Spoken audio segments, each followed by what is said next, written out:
قل هل يستوي الذين يعلمون والذين لا يعلمون إنما يتذكر أولو الألباب.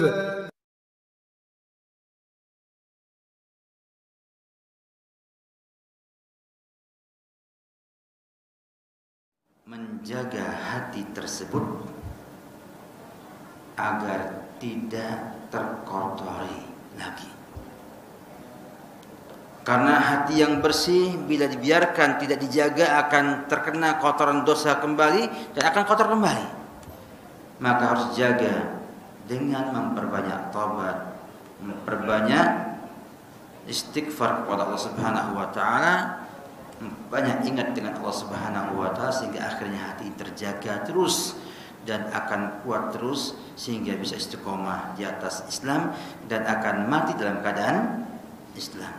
Oleh karena itu Allah katakan ya ayyuhalladzina amanu ittaqullaha haqqa tuqatih wa la tamutunna illa wa antum muslimun. Yang bisa mati dalam keadaan muslim adalah orang yang terus berusaha untuk bertakwa kepada Allah Subhanahu wa taala. Oleh karena itu sangat penting kita memiliki hati yang baik. Dan saya yakin kalau melihat kepada masyarakat yang ada mesti senang bila ada orang yang hatinya apa? Baik. Orang itu hatinya baik loh. Berbaik hati ya, bukan berbaik apa? Harta, bukan. Berbaik hati. Ya, kalau kita ngasih uang sama orang, wah, baik sekali hati orang itu. Padahal yang ngasih apa? Tangan, yang dikasih uang. Tapi yang dipuji mana? Hatinya. Baik hati orang tersebut. Oleh karena itu sebetulnya ya, hati ini penting. Hanya kita lalai dengannya. Oleh karena itu, marilah pada waktu yang bahagia ini kita mencoba untuk terus mengingat kembali pentingnya hati dan amalan soleh, karena dengan dua hal inilah orang akan bahagia. Allah berfirman, "Man amila salihan min dzakarin aw untha wa huwa mu'min falanuhyiyannahu hayatan thayyibah." Siapa yang beramal amalan soleh dari kalangan laki-laki dan perempuan dalam keadaan iman, hatinya baik dan amalnya soleh, falanuhyiyannahu hayatan thayyibah, pasti Allah akan berikan kehidupan yang baik, yang bahagia. Yang ingin mendapatkannya silahkan belajar agama lagi dengan baik dan amalkan amalan yang bisa diamalkan sehingga kita bisa istiqomah di atas iman dan takwa kepada Allah Subhanahu wa taala. Mungkin demikian singkat pada hari yang berbahagia ini.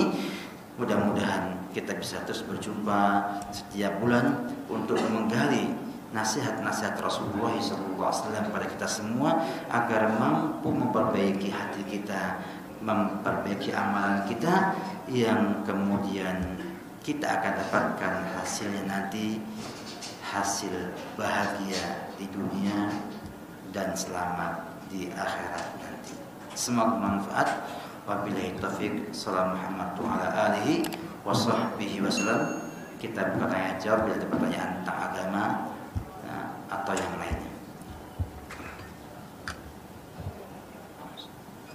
Kalau Ustaz, hati manusia ini siapa yang tahu?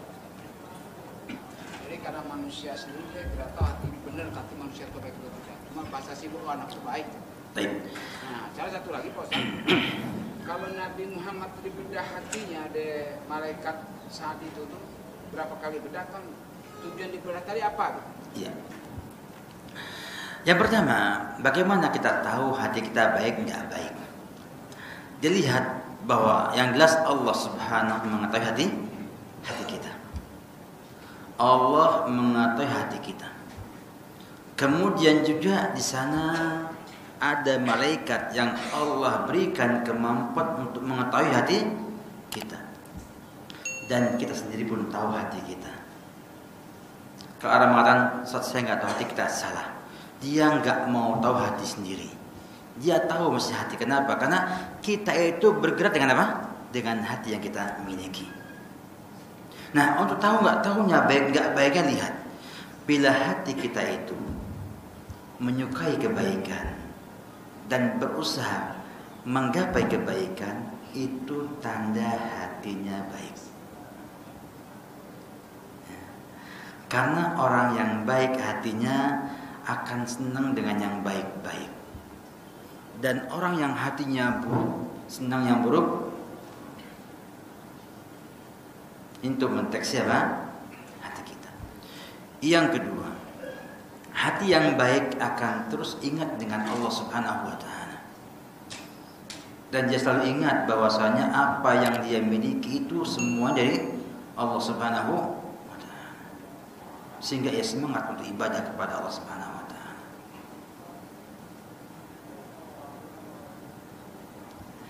Orang lain bisa tahu hati kita baik enggak baik dari mana? Dari apa yang kita keluarkan. Dari apa yang kita keluarkan akan tampak baik tidak baiknya hati kita. Dengan itu jelaslah bahwa kita tahu hati kita dari indikasi yang ada tersebut. Yang kedua dia apa? Tentang apa kedua dia? Nabi Muhammad SAW pernah dibedah 2 kali. 2 kali ketika kecil di perkampungan Bani Sa'ad dibedah, dan ketika Isra dan Mi'raj. Dan Anas mengatakan, dan aku melihat bekasnya. Bekas apa? Luka di dadanya Rasulullah SAW. Dan waktu dikisahkan oleh para ulama rahimahullah ta'ala dengan sanad yang muttasil, yang bersambung pada Anas bin Malik dan yang lainnya, bahwa malaikat membersihkan jantungnya Rasulullah SAW. Dikeluarkan kotorannya. Dan ini membuat dua faedah. Pertama, faedah untuk sehatnya Nabi Muhammad SAW. Karena jantung yang sehat membuat tubuhnya sehat dan kuat. Yang kedua, untuk membersihkannya agar ia tidak menyukai dosa dan kemaksiatan, sehingga ia jadi orang yang suci, yang Allah jaga dari perbuatan dosa. Demikian kata Ibnu Qayyim bahwa jantung itu atau qalbu jantung itu ada 2 pengertian. Jantung secara lahiriah adalah jantung yang tempat peredaran darah, dan bermakna maknawiyah jantung itu adalah hati. Makanya dalam bahasa Arab jantung itu adalah qalbu. Kalau hati, liver, itu kabid. Menunjukkan bahwa Rasulullah SAW dibedah dengan tujuan seperti itu. Ada hal yang penting juga seperti ini, bahwa ternyata Islam sudah mengenal bedah jantung sejak kapan? Nabi Muhammad SAW. Artinya sangat memungkinkan kita untuk bedah jantung dan memperbaiki kekurangan ataupun penyakit yang ada di jantung. Dan sekarang orang bisa membedah jantungnya dan dikasih balon, dikasih ring di zaman sekarang ini. Artinya sebetulnya sudah ada petunjuk Allah bahwa jantung bisa dioperasi sejak zaman Rasulullah SAW. Berarti pengetahuan Islam sudah lama ada, cuman kaum muslimin belum mampu mempraktekkannya sampai apa? Orang menemukan cara operasi jantung tersebut. Ini jawaban saya Allah bisa. Yang dibersihkan hatinya kan? Ya, hati itu saya lihat dalam sejarah adalah jantungnya Rasulullah SAW. Ya, susah Pak ya. Hati itu sama jantung apa bedanya sih? Kalau hati secara biologi liver. Nah, darah itu adalah sebenarnya adalah jantung. bukan lever, jantung. Maka Nabi dibedah jantungnya, dikeluarkan kotorannya, sehingga Nabi itu orang yang paling sehat, Pak.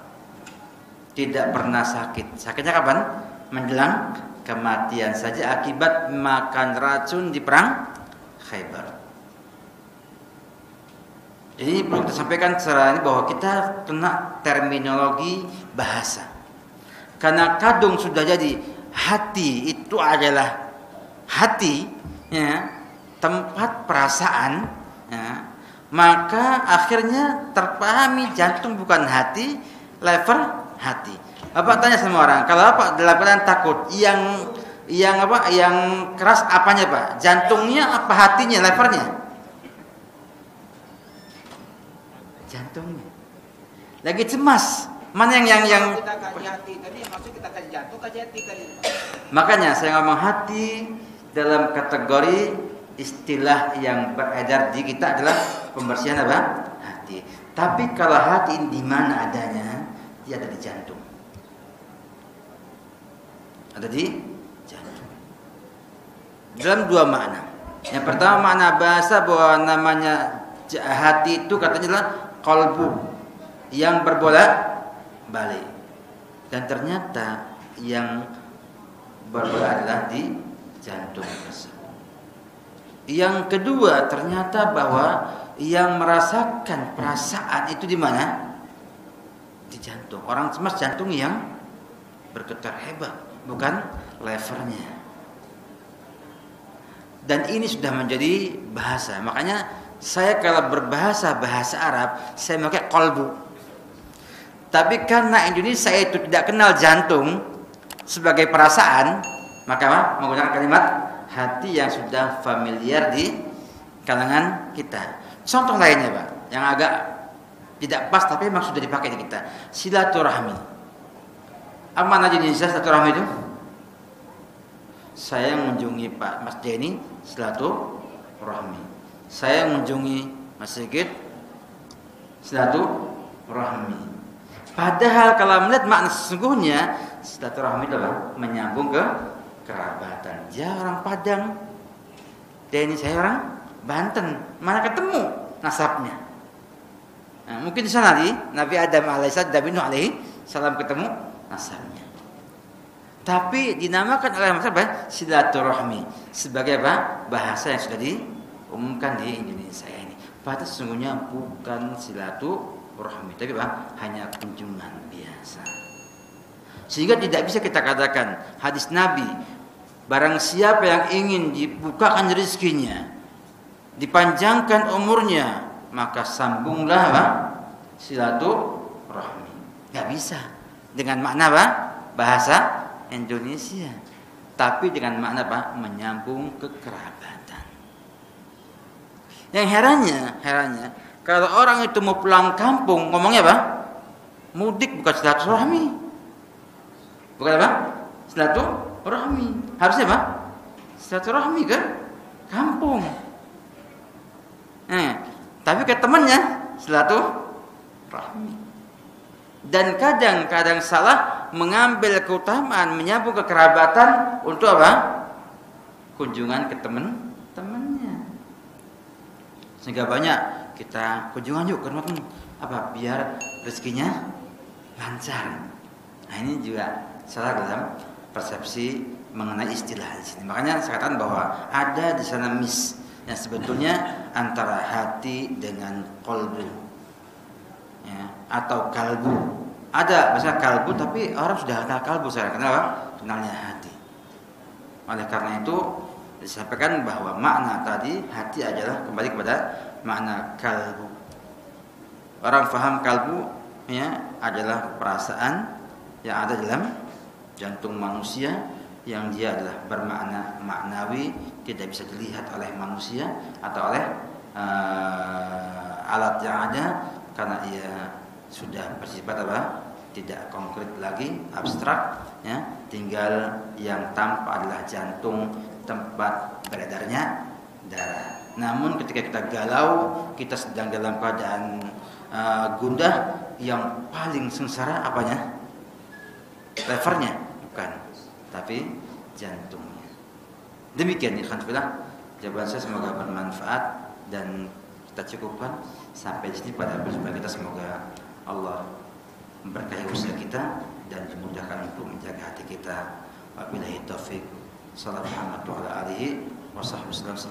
warahmatullahi wabarakatuh.